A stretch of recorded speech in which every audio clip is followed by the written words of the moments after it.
In this video, I'll show you exactly how this one statistic will change your entire draft strategy for fantasy football 2025 and then give you the elite wide receivers that historical data says and proves we need to be avoiding in our drafts, and finish with one player that is being drafted inside the top 10 that could be in serious trouble. So make sure to stick around for that. And data proves you are extremely likely to make your fantasy playoffs and win your fantasy championship if you are subscribed to this channel, because nobody is giving you content like this. But I will start with the one stat that uncovers all of the fool's gold draft picks, and that is the correlation between bottom 5 offenses in the NFL and fantasy finishes. Now, that seems pretty simple. It seems pretty straightforward.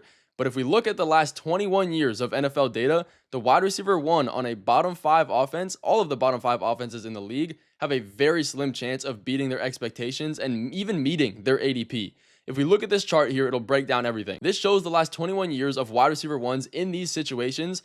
They only have a 55.2% chance to finish inside the top 36. That is insane. You keep going down the chart. 26.6% chance to finish inside the top 24, and a whopping 2.8% chance to finish inside the top 12 wide receivers in fantasy football points on the year.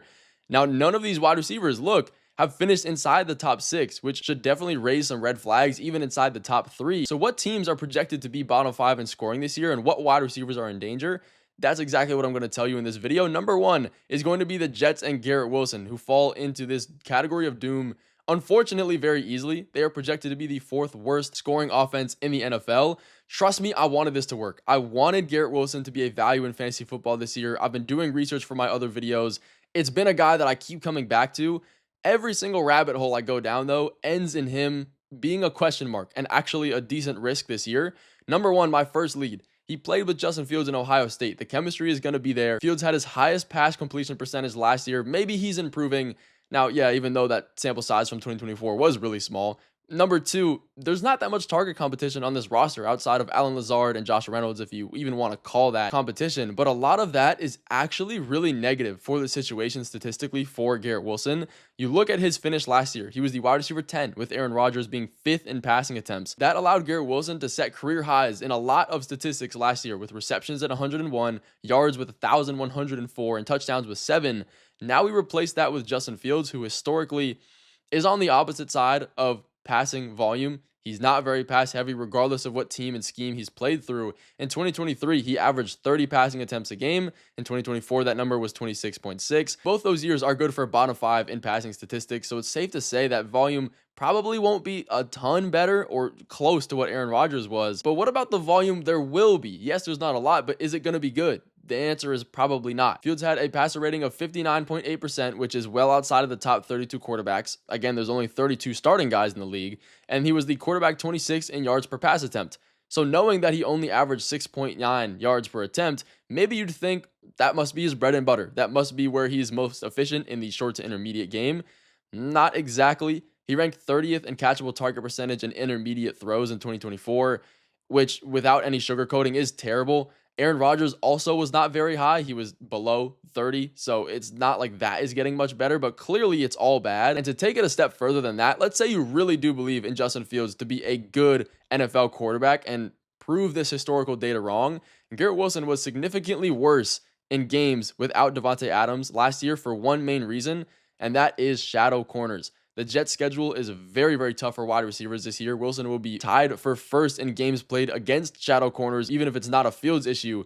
A shadow corner, by the way, is when a defense uses their top guy to follow around or shadow the wide receiver 1 on the other side of the ball, playing man coverage on him pretty much wherever he goes. In NBA terms, if you're more of a basketball guy, it's kind of like a box and one where you just don't let the top wide receiver get the ball and you put your elite corner on him to make sure you take him out of the equation. And this is never good because it's the best corner never leaving your side. This is similar to what we saw with Patrick Surtain last year.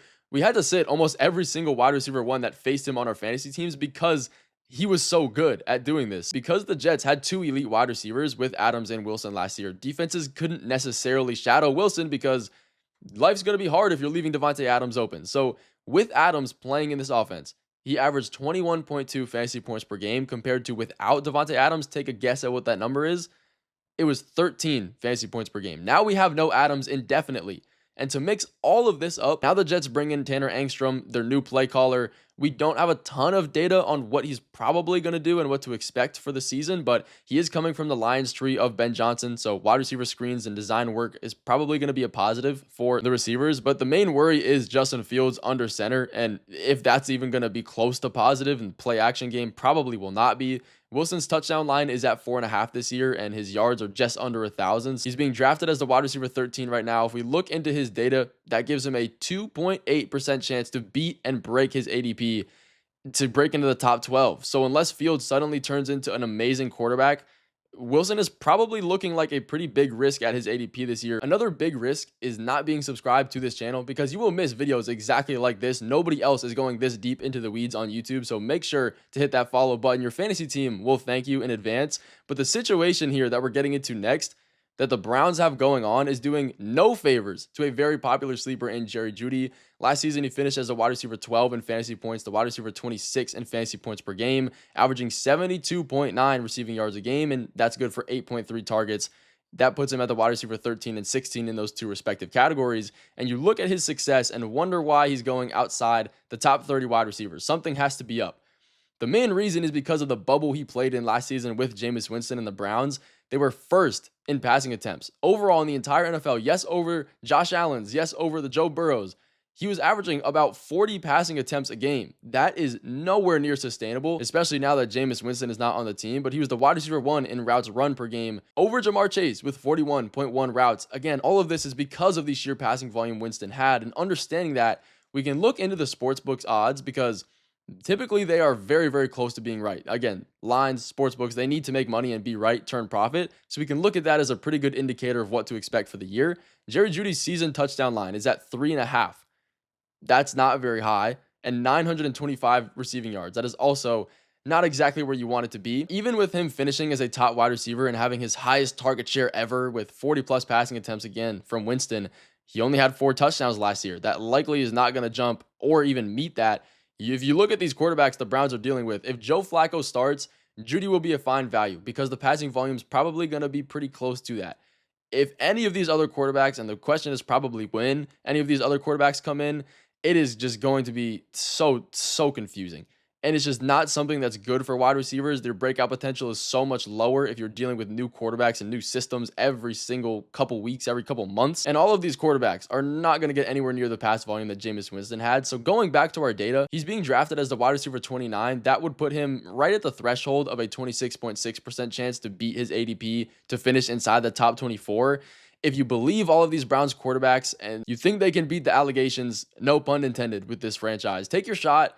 Again, he's not going insanely high, but the statistics say he's probably not going to carry the same upside that you might expect. But Chris Olave is another victim of this stat, and the Saints are projected to be the number 1 worst offense in the NFL. And this is interesting, mainly because he did miss a lot of time last year due to his concussions, and that is a serious issue for him. He's had 4 in the last 3 years, but when he was healthy, he wasn't bad. 14.9 fantasy points per game with Derek Carr in his fully healthy games.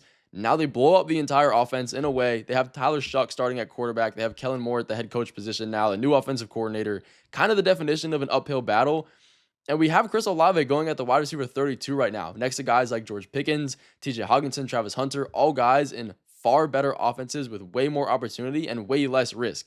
His name value might feel like we're taking him a little bit low. The talent is 100% there. And you look at the wide receiver competition with what seems to be a higher chance of him missing time with even more concussions and inconsistent, questionable quarterback play. I would not consider drafting him at this ADP alongside our chart here of statistical data saying a 26.6% chance to finish inside the top 24 doesn't look very likely. But kind of taking a little bit of a turn here, an offense that's projected to be bottom 5 this year that I truly do believe can beat this projection and make it out of the category of doom, you could call it, is the Tennessee Titans and Calvin Ridley. This offense is not projected to be good, but my reasoning behind this, because last season, the bottom ranked offenses coming into the year with a rookie quarterback had a significantly higher chance of breaking that projection than teams that were not led by a rookie guy. An example of this being the Broncos and the Commanders. Titans, that's a +1 for you. Now that we look at last year, 24th in passing attempts, 27th in points. That was all because of the number 1 worst starting quarterback in the NFL. If you've been around my channel last season, you know what I'm talking about. I've talked about it way too much. Will Levis. And I'll tell you right now, it is impossible for this offense to get worse from what we saw with him last year. Levis in his starts averaged 25.8 passing attempts a game. Alone, that's good for a quarterback 35. There's only 32 starting guys. Quarterback 40 in passer rating, quarterback 27 in completion percentage.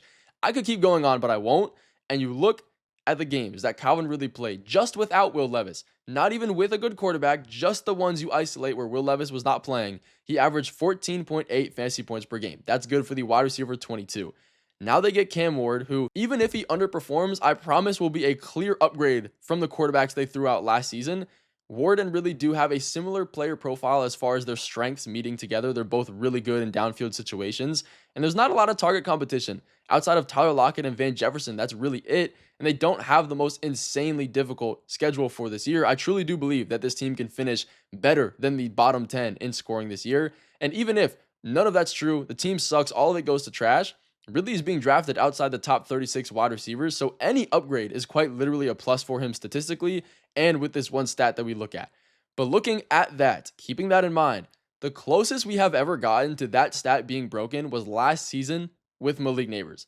Last year as a rookie, he finished as the wide receiver 7, just outside the top 6 with 0% chance, with terrible quarterback play. He averaged a 35.3% team target share. That's easily wide receiver 1 in the year. Yes, over guys like Ja'Marr Chase. And he was the wide receiver 2 in air yards, the wide receiver 7 in routes run per game. And the team was 8th in passing attempts. Like, that's decently high for a Giant squad. But can he be the first to defile this 21-year-long streak of statistics? Because now he is drafted as the wide receiver 4. So with the addition of Russell Wilson, he does play a slower game. The pace will probably drop a little bit. I don't think they're going to meet the passing numbers that they did last year as far as attempts go. But they do have one of the hardest schedules in the NFL as well. It's not going to be easy for them. And on the other hand, you have a really young, really amazing receiver in Malik Nabers that finished with 1,200 plus yards last season, 109 receptions, and all missed 2 games while doing that with some of the worst quarterback play throwing him the ball. So you can see where the kind of the discrepancy is here. But again, he's being drafted as a wide receiver 4 on some draft sites. That is insanely early for me. Statistically, again, that has never been done. An offense is projected to be this low in scoring. I love the player. I love the talent. Malik Nabers faces some real issues that are very similar to what we talked about with Garrett Wilson. He's going to play 8 shadow corners in 2025. That is tied for the 4th most in the NFL with how hard their schedule is. Again, he has zero competition / help on this roster to help take the pressure off of him, take the pressure off of Russell Wilson. It's just Wan'Dale Robinson, Darius Slayton, and Jalen Hyatt that's helping that situation. Russell Wilson already hasn't been having the best track record as far as his statistics over the past few years.